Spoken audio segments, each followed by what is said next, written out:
This episode of the Demonic Compendium contains spoilers for the following games. Viewer discretion is advised. Welcome to a 6 feet under new episode of the Demonic Compendium, the show where I discuss the mythology, design, and game history of your favorite Megami Tensei demons. So look, I kinda picked this demon for this month before Dancing in Moonlight and Dancing in Starlight were confirmed to come out today. I mean, I was expecting them sometime next year, cause that's what Atlas told us. So, to try and connect today's demon to these games, here. And I hope that's a good enough segue, because today, we're talking about Mot. Mot is a Canaanite god of death that originated in the Ugarit region, and texts involving the god eventually spread to several other Semitic territories, where he makes appearances in Hebrew scriptures like the Book of Jeremiah, and word of Mot even made its way into Phoenician sources. The overall story of Mot is a delightfully wacky, insane tale that I'm happy to share with you all today. So, this is Baal. Texts say that he and Mot are brothers, so basically they have a very strong rivalry. Baal tells Mot, "You should submit to me," and Mot is all like, "Whatever, I could eat you if I wanted to." Unfortunately, there are some gaps in the story, but it seems as though Mot does succeed in killing Baal. Their sister Anat buries him with the help of Shepash, the sun goddess. Next, and I quote from Wikipedia, Anat then comes upon Mot, seizing him, splitting him with a blade, winnowing him in a sieve, burning him in a fire, grinding him under a millstone, and throwing what remains in the end over a field for birds to devour. Holy crap! So anyway, Mot and Baal's father has a dream that Baal is still alive, so he sends Shepash to bring him back to life. She does that.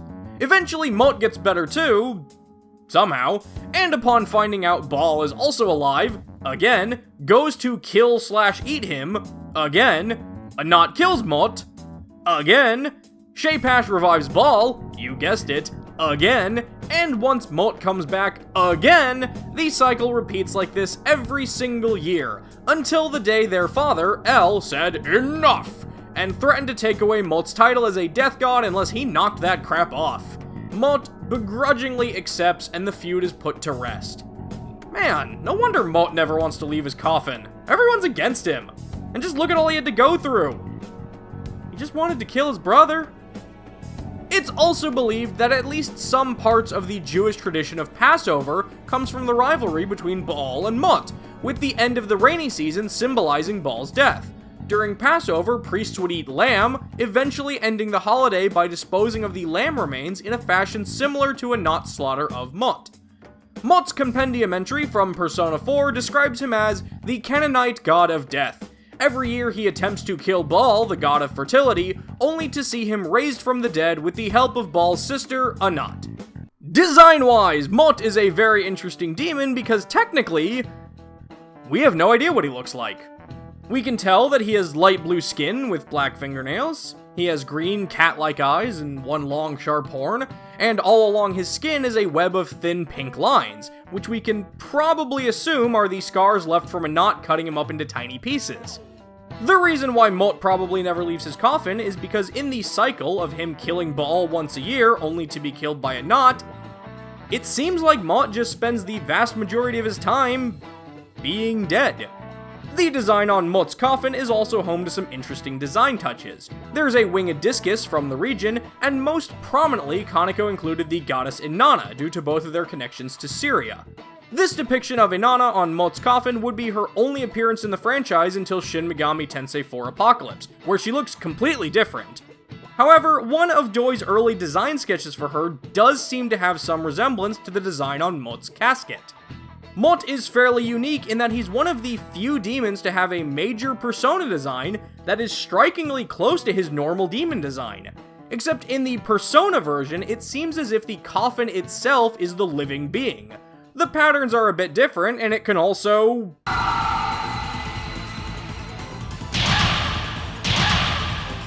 yeah, do that. As far as game history goes, Mot has had some very distinct manifestations. One of his biggest is his appearance as a late-game boss in Shin Megami Tensei Nocturne, where he became pretty infamous for You know what? How about I just show you?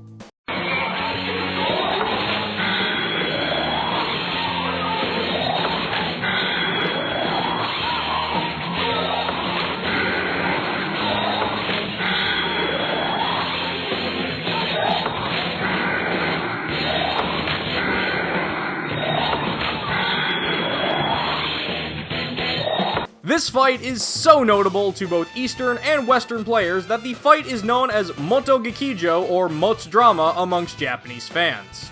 In the Devil Summoner series, Mot has a couple of roles in Raido Kuzunoha vs King Abaddon. Mot must be defeated in the case file The Prince of Darkness. As part of an ongoing series of quests to stop our world from merging with the Land of the Dead, Raido must kill Mot before he can be fully reborn. Poor Mot.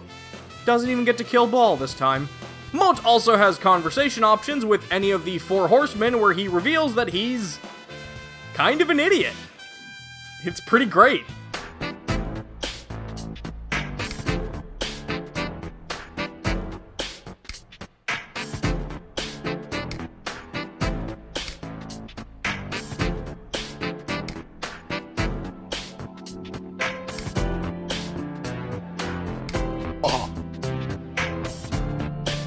Mot has had quite a few appearances in the Persona series. In Persona 3, as a member of the Death Arcana, Mot is needed in order to fuse Thanatos. And while he's not notable in Persona 4 the game, he is the Death Arcana representative in Persona 4 the anime, being used in the battle against Shadow Naoto and again later against Margaret.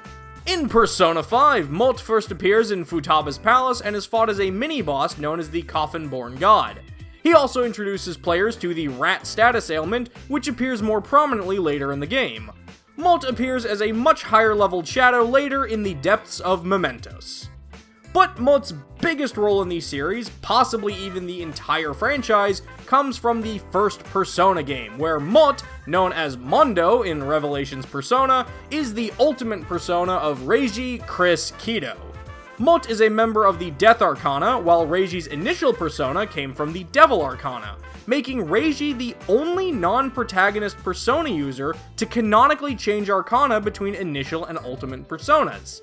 The fact that Reiji's ultimate persona is Mot is symbolic, as Mot's constant desire to kill Baal is reflective of Reiji's wish to also kill his own brother, Takehisa Kandori.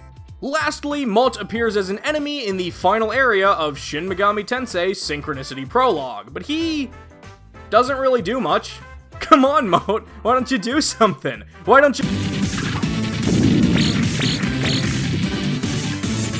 Holy crap! And so there you have it, Mot, the sad, shy, sadistic, spiteful Semitic settler of the Syrian sarcophagus. Did I leave out something you thought was important? Was I just plain wrong about something?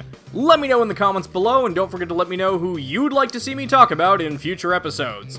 That's going to do it for this episode of the Demonic Compendium, and I'll see you next time. But be careful while you rest that a demon doesn't take over your body.